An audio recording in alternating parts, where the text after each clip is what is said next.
स्वागत है साढ़े सारे दर्शकों का साडी खास धार्मिक पेशकश सिख सरगर्मियां इस विशेष प्रोग्राम में श्रोमणी गुरुद्वारा प्रबंधक कमेटी वालों सिख पंथ की चढ़ती कला गुरुद्वारा साहिबान की सांभ संभाल ਅਤੇ पंथक प्रचार प्रसार हित किए जाते समाजिक और धार्मिक कार्यों को संगत तक पहुँचाने का उपराला किया जाता है। इस दे नाल ही पावन पितर इतिहासिक दिहाड़ों की महत्ता आप जी नाल साझी की जाती है।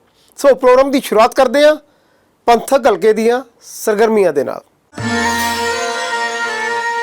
ਸ਼੍ਰੋਮਣੀ ਗੁਰਦੁਆਰਾ ਪ੍ਰਬੰਧਕ ਕਮੇਟੀ ਦੇ ਪ੍ਰਧਾਨ ਐਡਵੋਕੇਟ ਹਰਜਿੰਦਰ ਸਿੰਘ ਧਾਮੀ ਦੀ ਅਗਵਾਈ ਵਿੱਚ ਬੀਤੇ ਦਿਨੀ ਅੰਤਰਿੰਗ ਕਮੇਟੀ ਦੀ ਇਕੱਤਰਤਾ ਦੌਰਾਨ ਸੱਚਖੰਡ ਸ੍ਰੀ ਹਰਿਮੰਦਰ ਸਾਹਿਬ ਦੇ ਮੁੱਖ ਦਰਵਾਜ਼ਿਆਂ ਤੇ ਸਕੈਨਰ ਮਸ਼ੀਨਾਂ ਲਗਾਉਣ ਦਾ ਫੈਸਲਾ ਕੀਤਾ ਗਿਆ। ਇਸ ਤੋਂ ਇਲਾਵਾ ਹੋਰ ਕਈ ਅਹਿਮ ਫੈਸਲਿਆਂ ਨੂੰ ਵੀ ਅੰਤਰਿੰਗ ਕਮੇਟੀ ਨੇ ਪ੍ਰਵਾਨਗੀ ਦਿੱਤੀ ਹੈ ਅਤੇ ਸ਼੍ਰੋਮਣੀ ਗੁਰਦੁਆਰਾ ਪ੍ਰਬੰਧਕ ਕਮੇਟੀ ਦੇ ਪ੍ਰਧਾਨ ਐਡਵੋਕੇਟ ਹਰਜਿੰਦਰ ਸਿੰਘ ਧਾਮੀ ਨੇ ਜਾਣਕਾਰੀ ਦਿੰਦਿਆਂ ਦੱਸਿਆ ਕਿ ਸੱਚਖੰਡ ਸ੍ਰੀ ਹਰਿਮੰਦਰ ਸਾਹਿਬ ਵਿਖੇ ਦੇਸ਼ ਵਿਦੇਸ਼ ਤੋਂ ਲੱਖਾਂ ਦੀ ਗਿਣਤੀ ਵਿੱਚ ਸੰਗਤ ਨਤਮਸਤਕ ਹੋਣ ਦੇ ਲਈ ਆਉਂਦੀ ਹੈ ਅਤੇ ਇੱਥੇ ਪ੍ਰਬੰਧਾਂ ਨੂੰ ਹੋਰ ਚੁਸਤ ਦਰੁਸਤ ਬਣਾਉਣ ਲਈ ਹਰ ਦਰਵਾਜ਼ੇ ਤੇ ਸਕੈਨਰ ਮਸ਼ੀਨਾਂ ਲਗਾਈਆਂ ਜਾਣਗੀਆਂ। ਸੋ ਅੱਜ ਦੀ ਮੀਟਿੰਗ 'ਚ ਫੈਸਲਾ ਹੋਇਆ ਕਿ ਸੱਚਖੰਡ ਸ੍ਰੀ ਦਰਬਾਰ ਸਾਹਿਬ ਜੀ ਦੇ ਜਿਹੜੇ ਮੁੱਖ ਦਰਬਾਰ ਆ ਉੱਥੋਂ ਸੰਗਤਾਂ ਜਿਹੜੇ ਐਂਟਰ ਹੋਣਗੀਆਂ ਉੱਥੇ ਮੁੱਖ ਤੌਰ ਤੇ ਜਿਹੜੇ ਆ ਉਹ ਸਕੈਨਰ ਲਾਏ ਜਾਣਗੇ ਤਾਂ ਕਿ ਕੋਈ ਵੀ ਵਿਅਕਤੀ ਲੁਕੋ ਕੇ ਜਾਂ ਹੋਰ ਕਿਸੇ ਢੰਗ ਦਾ ਕੋਈ ਨਸ਼ਾ ਆਦਿਕ ਜਾਂ ਕੋਈ ਹੋਰ ਨਸ਼ੀਲਾ ਪਦਾਰਥ ਨਾ ਲੈ ਕੇ ਜਾ ਸਕੇ। ਸੋ ਇਹ ਸਕੈਨਰ ਲਾਉਣ ਦਾ ਇੱਕ ਫੈਸਲਾ ਹੋਇਆ। ਉਹਨਾਂ ਦੱਸਿਆ ਕਿ ਸੱਚਖੰਡ ਸ੍ਰੀ ਹਰਿਮੰਦਰ ਸਾਹਿਬ ਵਿਖੇ ਸੰਗਤ ਦੀ ਵੱਡੀ ਆਮਦ ਬਣੀ ਰਹਿੰਦੀ ਹੈ ਜਿਸ ਦੇ ਠਹਿਰਨ ਲਈ ਨਵੀਆਂ ਸਰਾਵਾਂ ਦੀ ਵੀ ਵੱਡੀ ਲੋੜ ਹੈ। ਇਸ ਸੰਬੰਧੀ ਅੰਤਰਿੰਗ ਕਮੇਟੀ ਨੇ ਸ੍ਰੀ ਅੰਮ੍ਰਿਤਸਰ ਵਿਖੇ ਨਗਰ ਨਿਗਮ ਦੀ ਹੱਦ ਤੋਂ ਬਾਹਰ ਖਾਸਕਰ ਜੀਟੀ ਰੋਡ ਤੇ ਜ਼ਮੀਨ ਖਰੀਦਣ ਦਾ ਫੈਸਲਾ ਵੀ ਕੀਤਾ ਹੈ। ਸਿੱਖ ਸੰਗਤਾਂ ਦੀ ਆਮਦ ਪਵਿੱਤਰ ਸ੍ਰੀ ਦਰਬਾਰ ਸਾਹਿਬ ਵਿੱਚ ਬਹੁਤ ਵੱਧ ਰਹੀ ਆ ਤੇ ਲੋਕਾਂ ਨੂੰ ਸਰਾਵਾਂ ਦੀ ਵੀ ਬੜੀ ਦਿੱਕਤ ਆ। ਅਸੀਂ ਪ੍ਰਬੰਧਕ ਕਰਤਾ ਵੀ ਇਹ ਮਹਿਸੂਸ ਕਰਦੇ ਹਾਂ ਪਰ ਇੱਥੇ ਲਾਗੇ ਜ਼ਮੀਨ ਘੱਟ ਹੋਣ ਕਰਕੇ ਕਈ ਵਾਰੀ ਸੁਵਿਧਾ ਜਿਹੜੀਆਂ ਇੱਕ ਯਾਤਰੂ ਵੀ ਚਾਹੁੰਦਾ ਵੀ ਪਰਮਾਇਸਿਸ ਦੇ ਵਿੱਚ ਮੈਨੂੰ ਜਗ੍ਹਾ ਉਹ ਮਿਲੇ ਭਾਵੇਂ ਸਰਾਂ ਸਾਰਾ ਗੜੀ ਵੀ ਆ ਸ਼ਹੀਦਾਂ ਵਾਲੀ ਵੀ ਸਰਾਂ ਆ ਉਹਦੇ ਤੇ ਵੀ ਅੱਜ ਡਿਸਕਸ ਹੋਇਆ ਸਾਰਾ। ਇੱਕ ਤਾਂ ਸਾਡੀ 5.5 ਏਕੜ ਇੱਥੇ ਲਾਗੇ ਪੈਲੀ ਪਈ ਆ ਉਹਦਾ ਵੀ ਵਿਚਾਰ ਹੋਇਆ ਵੀ ਸਾਬ ਕਮੇਟੀ ਬਣਾ ਕੇ ਇਹ ਤੇ ਵੀ ਮੁਲਾਂਕਣ ਕੀਤਾ ਜਾਵੇ। ਉਹ ਇੱਧਰ ਅਕਾਲ ਤਖਤ ਸਾਹਿਬ ਵਾਲੇ ਪਾਸੇ ਉਹ ਸਾਡੀ ਜਗ੍ਹਾ ਪਈ ਪੈਲੀ ਤੇ ਨਾਲ ਦੀ ਨਾਲ ਇੱਕ ਸਾਬ ਕਮੇਟੀ ਉਹ ਵੀ ਬਣਾਈ ਗਈ ਆ ਜਿਹੜੀ ਇਸ ਕਾਰਪੋਰੇਸ਼ਨ ਦੀਆਂ ਹੱਦਾਂ ਤੋਂ ਬਾਹਰ ਆਪਣੀ ਅਸੀਂ ਕਿਹਾ ਵੀ ਕੋਈ 5 10 20 50 ਏਕੜ ਇਕੱਠੇ ਮਿਲ ਜਾਣ ਸਾਨੂੰ ਹੁਣ ਜੀਟੀ ਰੋਡ ਤੇ ਉਹ ਵੀ ਲੈਣ ਦੀ ਇੱਕ ਸਬ ਕਮੇਟੀ ਜਿਹੜੀ ਅੱਜ ਬਣਾਈ ਗਈ ਤਾਂ ਕਿ ਜਿਹੜੀਆਂ ਸੰਗਤਾਂ ਆਉਂਦੀਆਂ ਉੱਥੇ ਸਾਰੇ ਦਫ਼ਤਰ ਵੀ ਬਣੇ ਹੋਣ। ਸ਼੍ਰੋਮਣੀ ਗੁਰਦੁਆਰਾ ਪ੍ਰਬੰਧਕ ਕਮੇਟੀ ਦੇ ਆ ਜਿਹੜੇ ਪਰਮਾਇਸਿਸ ਦੇ ਅੰਦਰ ਦਫ਼ਤਰ ਆ ਇਹ ਵੀ ਹੁਣ ਕਾਫੀ ਕਿਉਂਕਿ ਜਿਉਂ ਰੋਜ਼ ਇੰਪਲੋਈਜ਼ ਵਧੀ ਜਾਂਦੇ ਕੰਮ ਸ਼੍ਰੋਮਣੀ ਕਮੇਟੀ ਦਾ ਵਧੀ ਜਾਂਦਾ ਤੇ ਦਫ਼ਤਰਾਂ ਦੇ ਵਿੱਚ ਕਮਰਿਆਂ ਦੀ ਤੇ ਬਹਿਣ ਦੀ ਵੀ ਘਾਟ ਆ ਤੇ ਜਿਹੜੇ ਕੋਈ ਦਫ਼ਤਰ ਬਾਹਰੋਂ ਚਲਾਏ ਜਾ ਸਕਦੇ ਉਹਨਾਂ ਨੂੰ ਉੱਥੇ ਬਾਹਰ ਪੈਲੀ ਲੈ ਕੇ ਬਣਾਤਾ ਜਾਵੇ। ਆਮ ਸੰਗਤਾਂ ਦੀ ਸਹੂਲਤ ਲਈ ਜੇ ਉੱਥੇ ਸਰਾਵਾਂ ਬਣਾਵਾਂਗੇ ਹੋਰ ਮੁਹੱਈਆ ਸਹੂਲਤਾਂ ਕਰਾਵਾਂਗੇ ਤੇ ਇੱਥੇ ਲਿਆਉਣ ਲਈ ਦਰਬਾਰ ਸਾਹਿਬ ਲਈ ਕੋਈ ਬੱਸਾਂ ਕੋਈ ਛੋਟੇ ਟੈਂਪੂ ਜਿਹੜੇ ਆ ਉਹ ਸਾਰੇ ਇੰਸਟਾਲ ਕਰ ਦਿੱਤੇ ਜਾਣਗੇ। ਸੋ ਮੁੱਖ ਤੌਰ ਤੇ ਅੱਜ ਸ਼੍ਰੋਮਣੀ ਗੁਰਦੁਆਰਾ ਪ੍ਰਬੰਧਕ ਕਮੇਟੀ ਦੇ ਐਗਜ਼ੈਕਟਿਵ ਦੇ ਵਿੱਚ ਜਿੱਥੇ ਹੋਰ ਬਹੁਤ ਸਾਰੇ ਫੈਸਲੇ ਲਏ ਉਹ ਚੇਚੇ ਤੌਰ ਤੇ 3-4 ਜਿਹੜੇ ਫੈਸਲੇ ਸੀ ਉਹ ਅੱਜ ਡਿਸਕਸ ਕਰਕੇ ਲੈ ਗਏ ਆ। ਤੇ ਦੇਸ਼ ਦੀਆਂ ਵੱਖ-ਵੱਖ ਜੇਲ੍ਹਾਂ ਵਿੱਚ ਕਰੀਬ 3 ਦਹਾਕਿਆਂ ਤੋਂ ਨਜ਼ਰਬੰਦ ਭਾਈ ਬਲਵੰਤ ਸਿੰਘ ਰਾਜੂਆਣਾ, ਪ੍ਰੋਫੈਸਰ ਦਵਿੰਦਰਪਾਲ ਸਿੰਘ ਭੁੱਲਰ ਅਤੇ ਭਾਈ ਜਗਤਾਰ ਸਿੰਘ ਹਵਾਰਾ ਸਮੇਤ ਸਮੂਹ ਸਿੰਘਾਂ ਦੀ ਰਿਹਾਈ ਲਈ ਸਿੱਖ ਪੰਥ ਦੀ ਨੁਮਾਇੰਦਾ ਜਥੇਬੰਦੀ ਸ਼੍ਰੋਮਣੀ ਗੁਰਦੁਆਰਾ ਪ੍ਰਬੰਧਕ ਕਮੇਟੀ ਵੱਲੋਂ ਸ੍ਰੀ ਦਰਬਾਰ ਸਾਹਿਬ ਨਾਲ ਸੰਬੰਧਿਤ ਗੁਰਦੁਆਰਾ ਸ੍ਰੀ ਮੰਜੀ ਸਾਹਿਬ ਦੀਵਾਨ ਹਾਲ ਵਿਖੇ ਪਰਸੋਂ ਤੋਂ ਆਰੰਭ ਕੀਤੇ ਗਏ ਸ੍ਰੀ ਅਖੰਡ ਪਾਠ ਸਾਹਿਬ ਦੇ ਭੋਗ ਪਾਏ ਗਏ। ਜ਼ਿਕਰਯੋਗ ਹੈ ਕਿ ਸਿੱਖ ਕੌਮ ਖਾਤਰ ਜੇਲ੍ਹਾਂ ਕੱਟਣ ਵਾਲੇ ਸਿੰਘਾਂ ਦੀ ਰਿਹਾਈ ਨੂੰ ਲੈ ਕੇ ਸ਼੍ਰੋਮਣੀ ਗੁਰਦੁਆਰਾ ਪ੍ਰਬੰਧਕ ਕਮੇਟੀ ਅਤੇ ਪੰਥਕ ਜਥੇਬੰਦੀਆਂ ਵੱਲੋਂ ਚਿਰਾਂ ਤੋਂ ਆਵਾਜ਼ ਉਠਾਈ ਜਾ ਰਹੀ ਹੈ। ਸ਼੍ਰੋਮਣੀ ਗੁਰਦੁਆਰਾ ਪ੍ਰਬੰਧਕ ਕਮੇਟੀ ਵੱਲੋਂ ਜਨਰਲ ਇਜਲਾਸਾਂ ਦੌਰਾਨ ਵੀ ਇਸ ਸੰਬੰਧੀ ਮਤੇ ਪਾਸ ਕਰਕੇ ਭਾਰਤ ਸਰਕਾਰ ਨੂੰ ਭੇਜੇ ਜਾਂਦੇ ਰਹੇ, ਪਰੰਤੂ 3 ਦਹਾਕੇ ਲੰਘਣ ਤੋਂ ਬਾਅਦ ਅਤੇ ਭਾਰਤ ਸਰਕਾਰ ਦੇ ਐਲਾਨ ਤੋਂ ਬਾਅਦ ਵੀ ਅਨੇਕਾਂ ਸਿੰਘ ਦੇਸ਼ ਦੀਆਂ ਵੱਖ-ਵੱਖ ਜੇਲ੍ਹਾਂ ਵਿੱਚ ਨਜ਼ਰਬੰਦ ਚੱਲੇ ਆ ਰਹੇ ਨੇ। ਸ਼੍ਰੋਮਣੀ ਗੁਰਦੁਆਰਾ ਪ੍ਰਬੰਧਕ ਕਮੇਟੀ ਦੇ ਪ੍ਰਧਾਨ ਐਡਵੋਕੇਟ ਹਰਜਿੰਦਰ ਸਿੰਘ ਧਾਮੀ ਨੇ ਇਸੇ ਦੌਰਾਨ ਦੱਸਿਆ ਕਿ ਸ਼੍ਰੋਮਣੀ ਗੁਰਦੁਆਰਾ ਪ੍ਰਬੰਧਕ ਕਮੇਟੀ ਹਮੇਸ਼ਾ ਬੰਦੀ ਸਿੰਘਾਂ ਦੀ ਰਿਹਾਈ ਲਈ ਯਤਨਸ਼ੀਲ ਰਹੀ ਹੈ ਅਤੇ ਇਸੇ ਤਹਿਤ ਹੀ ਗੁਰੂ ਸਾਹਿਬ ਦਾ ਓਟ ਆਸਰਾ ਲੈਂਦਿਆਂ ਇਤਿਹਾਸਕ ਸਥਾਨ ਗੁਰਦੁਆਰਾ ਸ਼੍ਰੀ ਮੰਜੀ ਸਾਹਿਬ, ਸ਼੍ਰੀ ਅੰਮ੍ਰਿਤਸਰ ਵਿਖੇ ਅਖੰਡ ਪਾਠ ਸਾਹਿਬ ਦੇ ਭੋਗ ਪਾਏ ਗਏ ਨੇ। ਗੁਰੂ ਕੇ ਸਿੱਖ ਨੂੰ ਵਿਧੀ ਵੀ ਸਮਝਾਈ ਕਿ ਜਿੱਲੇ ਸਾਰੇ ਹੀਲੇ ਖਤਮ ਹੋ ਜਾਣ, ਸਾਰੇ ਗੁਰਮਤੇ ਖਤਮ ਹੋ ਜਾਣ, ਅਖੀਰ ਗੁਰੂ ਚਰਨਾਂ ਦੇ ਵਿੱਚ ਅਰਦਾਸ, ਅਕਾਲ ਪੁਰਖ ਦੇ ਚਰਨਾਂ ਵਿੱਚ ਅਰਦਾਸ, ਜਿਹੜੀ ਸਤਿਗੁਰੂ ਜੀ ਆਪਣੇ ਦਰ ਤੇ ਆਪ ਪ੍ਰਵਾਨ ਕਰਦੇ। ਸੋ ਬੜੇ ਲੰਬੇ ਅਰਸੇ ਤੋਂ ਸਾਡੇ ਉਹ ਵੀਰ ਜਿਹੜੇ ਵੱਖ-ਵੱਖ ਜੇਲ੍ਹਾਂ ਦੇ ਵਿੱਚ, ਕਈ ਤਾਂ 33 ਸਾਲ ਵੀ ਹੋ ਗਏ, ਉਹਨਾਂ ਦੇ ਰਿਹਾਈ ਵਾਸਤੇ ਗੁਰੂ ਸਾਹਿਬ ਦੇ ਚਰਨਾਂ ਦੇ ਵਿੱਚ ਰਲ ਕੇ ਪਰਸੋਂ ਰੋਜ਼ ਤੋਂ ਸ਼੍ਰੀ ਅਖੰਡ ਪਾਠ ਸਾਹਿਬ ਜੀ ਦੀ ਪ੍ਰੰਪਰਾ ਕਰਵਾਈ। ਅੱਜ ਨਿਰਵਿਘਨਤਾ ਸਾਹਿਬ ਸਤਿਗੁਰੂ ਜੀ ਨੇ ਸੰਪੂਰਨ ਭੋਗ ਪਾਏ। ਭਾਈ ਬਲਵੰਤ ਸਿੰਘ ਜੀ ਰਾਜੋਆਣਾ ਜੇਲ੍ਹ ਦੇ ਵਿੱਚ ਗੁਰੂ ਪਾਤਸ਼ਾਹ ਨੇ ਅੰਮ੍ਰਿਤ ਦੀ ਦਾਤ ਬਖਸ਼ਿਸ਼ ਕੀਤੀ। ਜੇਲ੍ਹ ਦੇ ਵਿੱਚ ਗੁਰੂ ਰਾਮਦਾਸ ਪਾਤਸ਼ਾਹ ਜੀ ਨੇ ਆਪਣੇ ਪਵਿੱਤਰ ਸਰੋਵਰ ਦਾ ਜਲ ਭੇਜ ਕੇ ਉਹਦੇ ਵਿੱਚ ਇਸ਼ਨਾਨ ਕਰਵਾਇਆ, ਨਿਤਨੇਮ ਦੀ ਦਾਤ ਬਖਸ਼ਿਸ਼ ਕੀਤੀ। ਛੋਟੇ ਜਿਹੇ ਕਮਰੇ ਦੇ ਵਿੱਚ ਐਡੀ ਚੜ੍ਹਦੀ ਕਲਾ ਦਾ ਜੀਵਨ ਬਤੀਤ ਕਰਨਾ, ਇਹ ਗੁਰੂ ਤੋਂ ਬਗੈਰ ਪ੍ਰਾਪਤੀ ਨਹੀਂ ਹੁੰਦੀ। ਫਿਰ ਨਾਲ ਪ੍ਰੋਫੈਸਰ ਦਵਿੰਦਰਪਾਲ ਸਿੰਘ ਜੀ ਭੁੱਲਰ, ਕਿੱਡਾ ਵੱਡਾ ਪਰਿਵਾਰ ਤੇ ਕਿੱਡੇ ਵੱਡੇ ਪਰਿਵਾਰ ਦੇ ਉਹ ਵਿਦਵਾਨ, ਔਰ ਪਿਛੋਕੜ ਗੁਰੂ ਸਾਹਿਬ ਜੀ ਨੇ ਕਿੱਡਾ ਵੱਡਾ ਬਖਸ਼ਿਸ਼ ਕੀਤਾ, ਕਿਉਂਕਿ ਸਮਾਂ ਇਵੇਂ ਦਾ ਸੀ ਸਿੱਖ ਤੋਂ ਜਰਿਆ ਨਹੀਂ ਗਿਆ। ਉਹ ਵੀ ਜੇਲ੍ਹ ਦੇ ਵਿੱਚ ਬੈਠੇ। ਭਾਈ ਜਗਤਾਰ ਸਿੰਘ ਜੀ ਹਵਾਰਾ, ਮਾਨਸਿਕ ਤੌਰ ਤੇ ਕਈ ਵਾਰੀ ਮਨੁੱਖ ਹਿੱਲ ਜਾਂਦਾ, ਪਰ ਮੈਂ ਦੇਖਦਾ ਜਿਵੇਂ ਚੜ੍ਹਦੀ ਕਲਾ ਦੇ ਵਿੱਚ ਉਹ ਆਪਣੇ ਹੁਣ ਦਾ ਘਾਟ ਕੱਢਦੇ ਆ, ਆਉਂਦੇ ਆ, ਉਹ ਵੀ ਇੱਕ ਗੁਰੂ ਦੇ ਸਨਮੁਖ ਹੋਣ ਦਾ ਬੜਾ ਵੱਡਾ ਪ੍ਰਤੀਕ ਹੈ। ਸੋ ਮੈਂ ਜਿੱਥੇ ਗੁਰੂ ਸਾਹਿਬ ਜੀ ਦੇ ਚਰਨਾਂ 'ਚ ਆਪਾਂ ਸਾਰਿਆਂ ਨੇ ਅਰਦਾਸ ਕੀਤੀ ਆ, ਇਹ ਅਰਦਾਸ ਤੁਹਾਡੇ ਸਤਿਗੁਰੂ ਜੀ ਨੇ ਕਬੂਲ ਵੀ ਕਰਨੀ। ਪਹਿਲਾਂ ਤਾਂ ਸਾਨੂੰ ਸਾਰਿਆਂ ਨੂੰ ਆਸ ਸੀ ਕਿ ਜਿਹੜਾ ਗੁਰੂ ਪਾਤਸ਼ਾਹ ਜੀ ਦਾ ਪ੍ਰਕਾਸ਼ ਦਿਹਾੜਾ ਸੈਂਟਰ ਸਰਕਾਰ ਨੇ ਮਨਾਇਆ, ਉਹ ਸ਼ਾਇਦ ਉਹ ਤੇ ਰਿਹਾਈ ਕਰਨਗੇ, ਪਰ ਕੁਝ ਨਹੀਂ ਹੋਇਆ। ਅੰਤ ਆਪਾਂ ਗੁਰੂ ਚਰਨਾਂ ਦੇ ਵਿੱਚ ਅਰਦਾਸ ਕਰਨੀ। ਅੱਜ ਵੱਖ-ਵੱਖ ਜੇਲ੍ਹਾਂ ਦੇ ਵਿੱਚ 33 ਸਾਲ ਜਦੋਂ ਛੋਟੀ ਸਜ਼ਾ ਨਹੀਂ ਹੁੰਦੀ, ਜੇ 20 ਸਾਲ ਕਿਸੇ ਨੂੰ ਉਮਰ ਕੈਦ ਲਾਈਫ ਇੰਪ੍ਰਿਜ਼ਨਮੈਂਟ ਹੋ ਜਾਏ, ਉਹ 14 ਸਾਲਾਂ 'ਚ ਖਤਮ ਹੋ ਜਾਂਦੀ ਸੀ। ਪਰ ਸਾਡੇ ਤਾਂ ਨਸੀਬ ਅੱਜ ਪੱਲੇ ਪੈਰੋਲ ਵੀ ਨਹੀਂ ਪੈ ਰਹੀ। ਸੋ ਗੁਰੂ ਸਾਹਿਬ ਕਿਰਪਾ ਕਰਨ, ਜੋ ਗੁਰੂ ਪੰਜਮ ਪਾਤਸ਼ਾਹ ਨੇ ਸਾਨੂੰ ਜੁਗਤੀ ਦੱਸੀ, ਉਸ ਜੁਗਤੀ ਅਨੁਸਾਰ ਗੁਰੂ ਸਾਹਿਬ ਦੇ ਚਰਨਾਂ ਦੇ ਵਿੱਚ ਸਾਰੇ ਹੀਲੇ ਬੀਲੇ ਜਿਲੇ ਖਤਮ ਹੋ ਜਾਂਦੇ ਆ। ਉਸ ਲਈ ਗੁਰੂ ਦਾ ਸਿੱਖ ਗੁਰੂ ਦੇ ਸਨਮੁਖ ਹੋ ਕੇ ਅਰਦਾਸ ਕਰਦਾ। ਸਿੱਖ ਪੰਥ ਸਮੁੱਚਾ ਅੱਜ ਦਿੱਲੀ ਵੀ ਅਰਦਾਸ ਹੋ ਰਹੀ ਆ, ਇੱਥੇ ਵੀ ਆਪਾਂ ਸਾਰਿਆਂ ਨੇ ਰਲ ਕੇ ਅਰਦਾਸ ਕੀਤੀ ਆ। ਗੁਰੂ ਸਾਹਿਬ ਕਿਰਪਾ ਕਰਨ, ਬਖਸ਼ਿਸ਼ ਕਰਨ। ਧੰਨ ਧੰਨ ਸਾਹਿਬ ਸ੍ਰੀ ਗੁਰੂ ਰਾਮਦਾਸ ਪਾਤਸ਼ਾਹ ਦੇ ਇਸ ਪਵਿੱਤਰ ਸਥਾਨ ਤੇ ਸ਼੍ਰੋਮਣੀ ਗੁਰਦੁਆਰਾ ਪ੍ਰਬੰਧਕ ਕਮੇਟੀ ਵੱਲੋਂ ਪਿਛਲੇ ਰੋਜ਼ ਤੋਂ ਸ੍ਰੀ ਅਖੰਡ ਪਾਠ ਸਾਹਿਬ ਆਰੰਭ ਕਰਵਾਏ ਗਏ ਸੀ, ਜਿਨ੍ਹਾਂ ਦੇ ਅੱਜ ਸੰਪੂਰਨ ਭੋਗ ਪਏ ਨੇ। ਇਹ ਸ੍ਰੀ ਅਖੰਡ ਪਾਠ ਸਾਹਿਬ ਉਹਨਾਂ ਮਹਾਨ ਯੋਧਿਆਂ ਜੋ ਲਗਭਗ 30 ਤੋਂ 35 34 ਸਾਲ ਤੋਂ ਜੇਲ੍ਹਾਂ ਦੇ ਅੰਦਰ ਬੰਦ ਆ, ਜਿਨ੍ਹਾਂ ਦੇ ਬਹੁਤ ਜ਼ਿਆਦਾ ਝੂਠੇ ਕੇਸ ਪਾਏ ਗਏ, ਬੜੀਆਂ ਵੱਡੀਆਂ ਧਾਰਾਵਾਂ ਲਾਈਆਂ ਗਈਆਂ, ਜਿਨ੍ਹਾਂ ਨੂੰ ਕਾਲ ਕੁਰਸੀਆਂ ਦੇ ਵਿੱਚ ਬੰਦ ਕੀਤਾ ਗਿਆ। ਬੜਾ ਵੱਡਾ ਉਹਨਾਂ ਨੇ ਸੰਤਾਪ ਹੰਢਾਇਆ। ਕੁਝ ਤੇ ਯੋਧੇ ਜਿਹੜੇ ਦਿਮਾਗੀ ਸੰਤੁਲਨ ਹੀ ਗਵਾ ਬੈਠੇ ਨੇ। ਉਹਨਾਂ ਦੀ ਰਿਹਾਈ ਦੇ ਸੰਬੰਧ ਵਿੱਚ ਸਮੁੱਚੀ ਕੌਮ ਵੱਲੋਂ, ਸ਼੍ਰੋਮਣੀ ਗੁਰਦੁਆਰਾ ਪ੍ਰਬੰਧਕ ਕਮੇਟੀ ਵੱਲੋਂ, ਸ਼੍ਰੋਮਣੀ ਅਕਾਲੀ ਦਲ ਵੱਲੋਂ ਜਿਹੜੇ ਸ੍ਰੀ ਅਖੰਡ ਪਾਠ ਸਾਹਿਬ ਤੇ ਆਰੰਭ ਕਰਵਾਏ ਗਏ ਸੀ, ਉਹਨਾਂ ਦਾ ਭੋਗ ਪਏ ਆ। ਅਰਦਾਸ ਬੇਨਤੀ ਕੀਤੀ ਗਈ ਆ ਕਿ ਉਹ ਜਿਹੜੇ ਯੋਧੇ ਨੇ, ਉਹਨਾਂ ਨੂੰ ਗੁਰੂ ਪਾਤਸ਼ਾਹ ਕਿਰਪਾ ਕਰਨ, ਬਹੁਤ ਜਲਦੀ ਰਿਹਾ ਹੋ ਕੇ ਆਪਣੇ ਪਰਿਵਾਰਾਂ ਦੇ ਵਿੱਚ ਆਉਣ। ਔਰ ਸਰਕਾਰਾਂ ਨੂੰ ਪੂਰੀ ਤਰ੍ਹਾਂ ਗੌਰ ਕਰਨੀ ਚਾਹੀਦੀ ਆ ਕਿ ਇਹਨਾਂ ਦੇ ਜੋ ਨਜਾਇਜ਼ ਪਰਚੇ ਕੀਤੇ ਗਏ ਨੇ, ਉਹਨਾਂ ਨੂੰ ਤੁਰੰਤ ਰਿਹਾ ਕੀਤਾ ਜਾਵੇ ਤੇ ਸਿੱਖਾਂ ਦਾ ਜਿਹੜਾ ਮਨ ਉਹ ਜਿੱਤਿਆ ਜਾਵੇ। ਇਹੀ ਮੇਰੀ ਉਸ ਗੁਰੂ ਰਾਮਦਾਸ ਪਾਤਸ਼ਾਹ ਦੀ ਅਰਦਾਸ ਹੈ ਵੀ ਸਾਡੀ ਜਿਹੜੀ ਅਰਦਾਸ ਆ ਉਹ ਪ੍ਰਵਾਨ ਹੋਵੇ। ਤੇ ਹੁਣ ਵੇਲਾ ਇੱਕ ਛੋਟੇ ਜਿਹੇ ਬ੍ਰੇਕ ਦਾ। ਬ੍ਰੇਕ ਤੋਂ ਬਾਅਦ ਜਾਰੀ ਰਹੇਗੀ ਸਾਡੀ ਇੱਕ ਖਾਸ ਧਾਰਮਿਕ ਪੇਸ਼ਕਸ਼।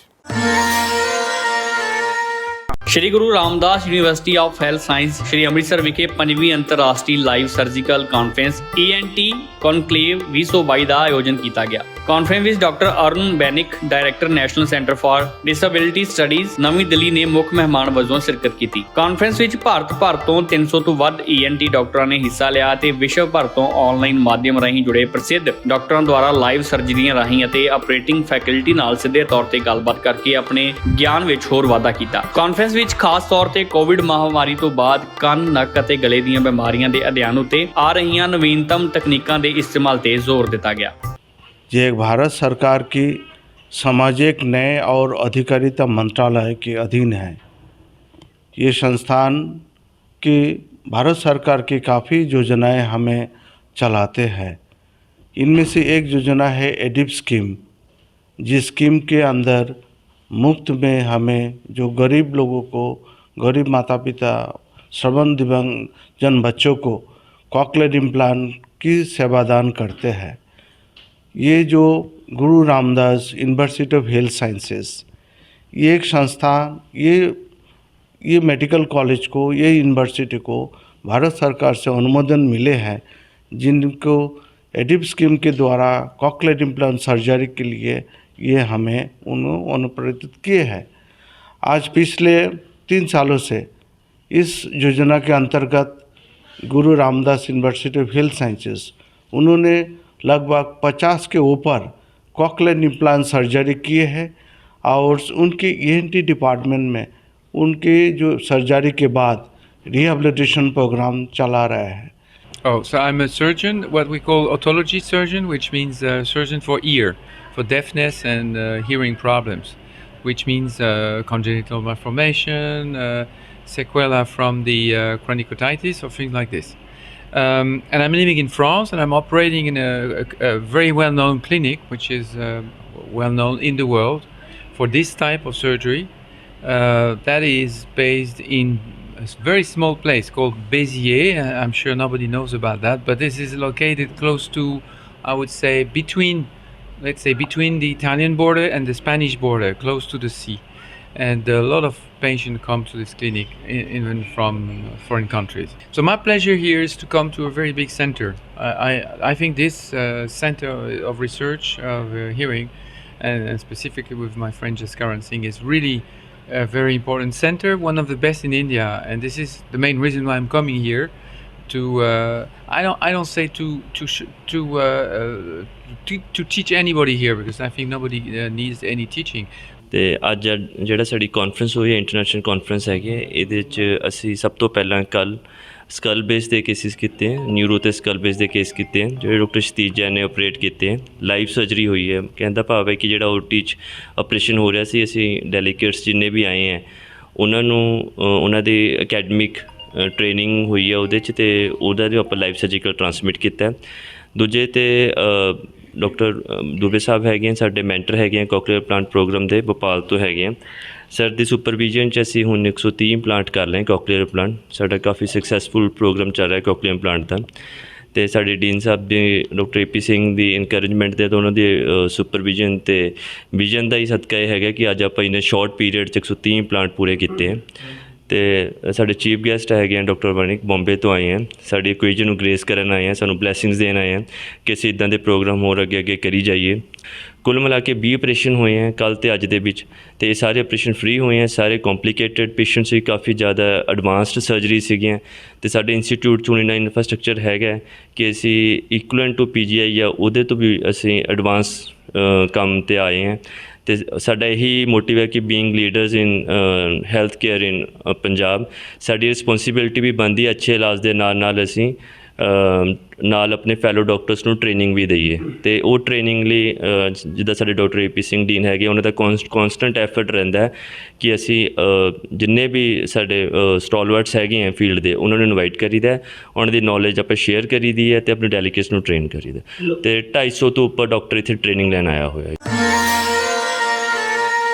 ਸਿੱਖ ਸਟੂਡੈਂਟ ਫੈਡਰੇਸ਼ਨ ਵੱਲੋਂ ਬੰਦੀ ਸਿੰਘਾਂ ਦੀ ਰਿਹਾਈ ਲਈ ਕੈਂਡਲ ਮਾਰਚ ਕੱਢਿਆ ਗਿਆ। ਉਹਨਾਂ ਕਿਹਾ ਕਿ ਸਜ਼ਾਵਾਂ ਭੁਗਤਣ ਤੋਂ ਬਾਅਦ ਵੀ ਕਿਉਂ ਨਹੀਂ ਰਿਹਾ ਕਰ ਰਹੀ ਕੇਜਰੀਵਾਲ ਸਰਕਾਰ। ਲੰਮੇ ਸਮੇਂ ਤੋਂ ਦਿੱਲੀ ਸਮੇਤ ਦੇਸ਼ ਦੀਆਂ ਵੱਖ-ਵੱਖ ਜੇਲ੍ਹਾਂ ਵਿੱਚ ਬੰਦ ਬੰਦੀ ਸਿੰਘਾਂ ਦੀ ਰਿਹਾਈ ਲਈ ਬੀਤੇ ਦਿਨੀ ਅੰਮ੍ਰਿਤਸਰ ਦੇ ਵਿਰਾਸਤੀ ਮਾਰਗ ਵਿਖੇ ਸਿੱਖ ਸਟੂਡੈਂਟ ਫੈਡਰੇਸ਼ਨ ਅਤੇ ਹਿਊਮਨ ਰਾਈਟਸ ਵੱਲੋਂ ਕੈਂਡਲ ਮਾਰਚ ਕੱਢਿਆ ਗਿਆ, ਜਿਸ ਵਿੱਚ ਵੱਡੀ ਗਿਣਤੀ ਵਿੱਚ ਸੰਗਤ ਨੇ ਹਿੱਸਾ ਲਿਆ। ਇਸ ਮੌਕੇ ਗੱਲਬਾਤ ਕਰਦਿਆਂ ਸਿੱਖ ਸਟੂਡੈਂਟ ਫੈਡਰੇਸ਼ਨ ਦੇ ਪ੍ਰਧਾਨ ਗੁਰਚਰਨ ਸਿੰਘ ਗਰੇਵਾਲ ਨੇ ਕਿਹਾ, ਅਸੀਂ ਇਹ ਜਾਣਦੇ ਹਾਂ ਕਿ ਜਿਹੜਾ ਇਤਿਹਾਸ ਹੈ ਉਹ ਕੌਮਾਂ ਦੀ ਜਾਨ ਹੋਇਆ ਕਰਦਾ ਤੇ ਇਤਿਹਾਸ ਸਿਰਜਣ ਵਾਲੇ ਲੋਕ ਜਿਹੜੇ ਆ ਯੋਧੇ ਹੁੰਦੇ ਨੇ, ਮਹਾਨ ਹੁੰਦੇ ਨੇ।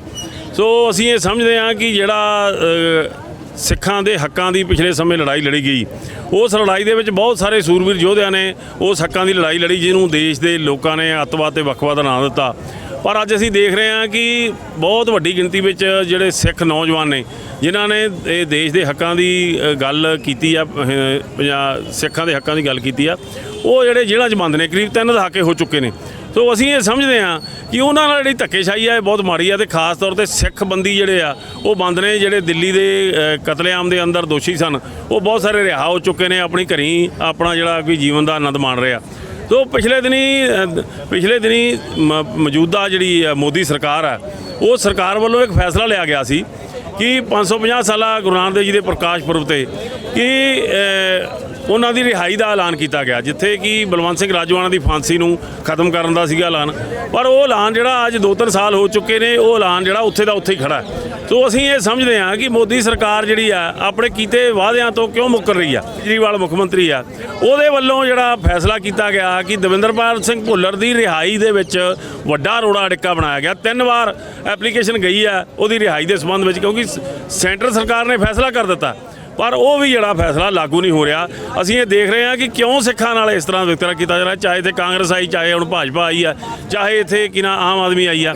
ਸੋ ਇਹ ਗੱਲਾਂ ਜਿਹੜੀਆਂ ਵਾ ਸਾਡੇ ਵਾਸਤੇ ਬੜੀਆਂ ਦੁਖਦਾਈ ਨੇ।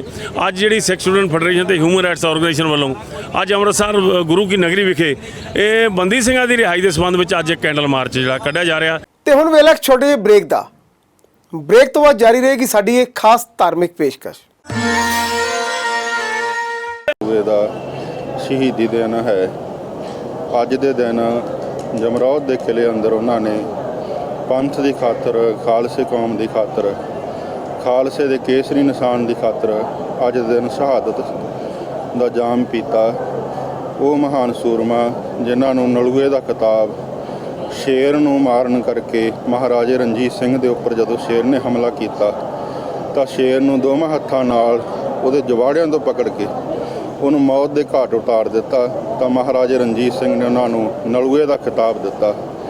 ਜਮਰੌਦ ਦਾ ਐਸਾ ਕਿਲਾ ਜਿਸ ਨੂੰ ਅੱਜ ਤੱਕ ਦੀਆਂ ਤਾਕਤਾਂ, ਵੱਡੀਆਂ ਤੋਂ ਵੱਡੀਆਂ ਤਾਕਤਾਂ ਨਹੀਂ ਜਿੱਤ ਸਕੀਆਂ।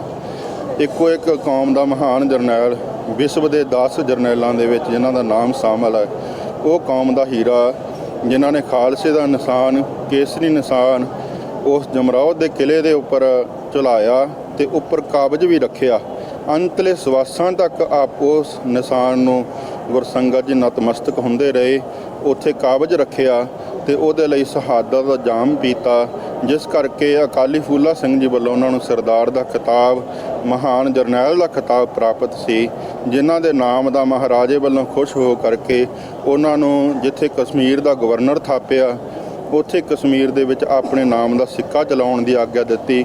ਤੇ ਜਦੋਂ ਉਹਨਾਂ ਨੇ ਕਸ਼ਮੀਰ ਤੋਂ ਬਾਅਦ ਵਿੱਚ ਗੁਰਸੰਗਤ ਜੀ ਪਿਸ਼ਾਵਰ ਨੂੰ ਜਿੱਤਿਆ ਤਾਂ ਪਿਸ਼ਾਵਰ ਵਿੱਚ ਵੀ ਮਹਾਰਾਜਾ ਰਣਜੀਤ ਸਿੰਘ ਨੇ ਉਹਨਾਂ ਨੂੰ ਆਪਣੇ ਨਾਮ ਦਾ ਸਿੱਕਾ ਚਲਾਉਣ ਦੀ ਆਗਿਆ ਦਿੱਤੀ। ਐਸੇ ਮਹਾਨ ਸੂਰਮੇ, ਮਹਾਨ ਯੋਧੇ ਦਾ ਅੱਜ ਸ਼ਹੀਦੀ ਦਿਨ ਹੈ। ਲੋੜ ਹੈ ਪੰਥ ਨੂੰ ਆਪਣੇ ਘਰ ਘਰ ਵਿੱਚ, ਬੱਚੇ ਬੱਚੇ ਤੱਕ ਉਹਨਾਂ ਦੀਆਂ ਸ਼ਹਾਦਤ ਦੀਆਂ ਗਾਥਾਵਾਂ ਪਹੁੰਚਾਈਆਂ ਜਾਣ। ਸ਼੍ਰੀ ਗੁਰੂ ਗ੍ਰੰਥ ਸਾਹਿਬ ਵਰਲਡ ਯੂਨੀਵਰਸਿਟੀ ਫਤਿਹਗੜ੍ਹ ਸਾਹਿਬ ਵਿਖੇ 2 ਰੋਜ਼ਾ ਯੁਵਕ ਮੇਲਾ ਪ੍ਰਗਾਸ 2022 ਆਪਣੀਆਂ ਅਮਿੱਟ ਯਾਦਾਂ ਨੂੰ ਛੱਡਦਾ ਹੋਇਆ ਸਮਾਪਤ ਹੋਇਆ। ਯੁਵਕ ਮੇਲੇ ਵਿੱਚ ਵੱਖ-ਵੱਖ ਕਾਲਜਾਂ ਅਤੇ ਯੂਨੀਵਰਸਿਟੀਆਂ ਦੇ 1200 ਤੋਂ ਵੱਧ ਪ੍ਰਤੀਯੋਗੀਆਂ ਨੇ ਭਾਗ ਲਿਆ। ਫੈਸਟੀਵਲ ਦਾ ਉਦਘਾਟਨ ਯੂਨੀਵਰਸਿਟੀ ਦੇ vice chancellor doctor Pritpal Singh ਨੇ ਕੀਤਾ। ਯੂਨੀਵਰਸਿਟੀ ਦੇ vice chancellor doctor Pritpal Singh ਨੇ ਕਿਹਾ ਕਿ ਅਜਿਹੇ ਮੇਲਿਆਂ ਨਾਲ ਵਿਦਿਆਰਥੀਆਂ ਨੂੰ ਵੱਖ-ਵੱਖ ਖੇਤਰਾਂ ਵਿੱਚ ਆਪਣੀ ਛੁਪੀ ਹੋਈ ਪ੍ਰਤਿਭਾ ਨੂੰ ਵੇਖਣ ਦਾ ਮੌਕਾ ਮਿਲਦਾ ਹੈ। ਉਹਨਾਂ ਕਿਹਾ ਕਿ ਹਰ ਵਿਦਿਆਰਥੀ ਨੂੰ ਅਜਿਹੇ ਸਮਾਗਮਾਂ ਵਿੱਚ ਭਾਗ ਲੈਣਾ ਚਾਹੀਦਾ ਹੈ। ਉਹਨਾਂ ਕਿਹਾ ਕਿ ਅਜਿਹੇ ਮੁਕਾਬਲੇ ਵਿਦਿਆਰਥੀ ਨੂੰ ਜੀਵਨ ਵਿੱਚ ਸਫਲ ਹੋਣ ਲਈ ਮਾਨਸਿਕ ਬਲ ਪ੍ਰਦਾਨ ਕਰਦੇ ਨੇ। ਨਾਲ ਹੀ ਉਹਨਾਂ ਦੱਸਿਆ ਕਿ ਸ੍ਰੀ ਗੁਰੂ ਗ੍ਰੰਥ ਸਾਹਿਬ ਵਰਲਡ ਯੂਨੀਵਰਸਿਟੀ ਫਤਿਹਗੜ੍ਹ ਸਾਹਿਬ ਵੱਲੋਂ 2 ਦਿਨਾਂ ਯੁਵਕ ਮੇਲੇ ਦਾ ਆਯੋਜਨ ਕੀਤਾ ਗਿਆ ਹੈ। ਇਸ ਯੁਵਕ ਮੇਲੇ ਵਿੱਚ ਪੰਜਾਬ ਦੇ ਵੱਖ-ਵੱਖ ਖਿੱਤਿਆਂ ਜਿਵੇਂ ਕਿ ਮਾਝਾ, ਮਾਲਵਾ, ਦੁਆਬਾ ਤੋਂ ਲਗਭਗ 45 ਤੋਂ ਵੀ ਵੱਧ ਸੰਸਥਾਵਾਂ ਦੇ ਵਿਦਿਆਰਥੀਆਂ ਨੇ ਭਾਗ ਲਿਆ ਹੈ।